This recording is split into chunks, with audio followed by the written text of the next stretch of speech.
Hello and welcome to Cricbuzz Comm Box. It was Rajasthan who batted first after Gujarat told them to. There was a little bit of rain, so obviously Gujarat wanting to chase. And well, so far you can say in the first 10, two things for sure. One is that Rashid Khan is having a really good run. And the second thing you can say with surety is that Matthew Wade will be buying Rashid Khan a present. Because he has dropped Riyan Parag twice of Rashid Khan's bowling.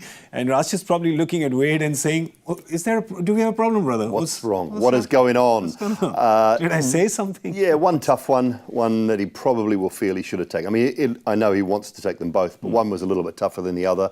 But we're just seeing a little bit of turn, bowling the two spinners together. Holding in the surface of touch boundaries haven't been that easy to come by. So, yeah, it's pretty good so far from the Gujarat boys. Yeah, their bowlers, well, it's worked to plan because Umesh Yadav, they like to bowl him up front. They bowled 3 overs from him right up front. Got Rashid Khan in the power play, and he's been very effective. Those 3 overs for 13. Noor's bowled his 2 overs for 19. As far as the batters are concerned for Rajasthan, of course, the big news is when you can get Jaiswal Buttler, who's on the back of a century, get him out early, as Rashid did. That's great. Yashasvi was looking good till the time he was there. There was a few good shots which made you think, oh, is he back? Yeah, there were some nice shots, actually, some conventional shots, which is what I like to see from Jaiswal. And then, I know it's an option nowadays, but he didn't need to do it. He didn't need to play that ramp shot. He's got such a good power and timing game that I don't think that he doesn't ever look that good when he plays that type of shot either. Yeah. It's not a shot like Jaiswal Buttler plays it. He generally looks good, practices it a lot. And it was a disappointing way for him to get out, I think, today when he got a start, and a good start as well, and probably just didn't need to do it.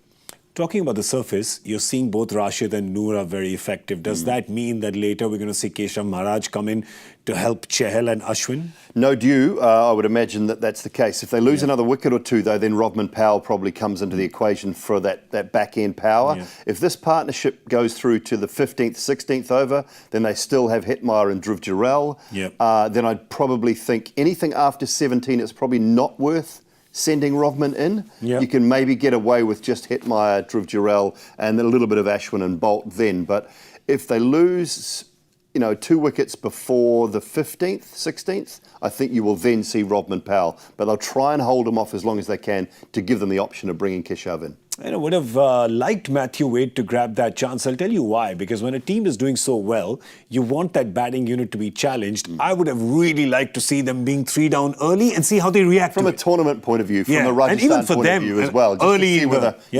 absolutely. I love that because you do then see how a side can react under pressure and adversity, and you give Hetmeyer a bit more time. He hasn't had a lot of batting to do. Dhruv Jurel hasn't had a lot of batting to do. So it just gives them an opportunity to see what they've got as well. But, Parag has dragged them out of trouble on 2 occasions in the tournament already. Sanju's obviously doing what he does well. And if they can just build this partnership, that it looks to me like 170, 175 could be very competitive if the dew doesn't form.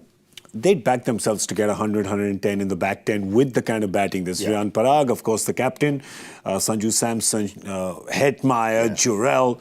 You'd back these boys, and they'd back themselves to get at least 11 in the back 10. We haven't seen a 5th bowler yet, of course. And once Noor and Rashid are done, I mean, they might save 1 for the back end, 1 for maybe if Powell does come out, or if Hetmeyer does come out, they might save 1 over from one of those 2. But we haven't seen the 5th bowling option yet. Usually we see Mohit come into play for 14, 16, 18, 20. Yeah. 13, 15, 17, 19, something like that. He might bowl as 4 on the trot at the back end. So I think he's bowling now because you can't bowl 4, bowlers out because he can't bowl 4 together at the back. You've got to space them out. But yeah, we see that he's coming into bowl now. All right, so it is nicely set up at this point in time for both teams. Who can grab the initiative now is what matters, and that's probably going to dictate where this score ends up. Is it going to be a 180-ish, or can Gujarat really strike right now and keep Rajasthan down to 160? It's an interesting game for sure, and I hope the rain stays away. Well, we'll come and see you on Cricbuzz Live at the end of this Rajasthan batting effort, so do join us then. Thanks for watching.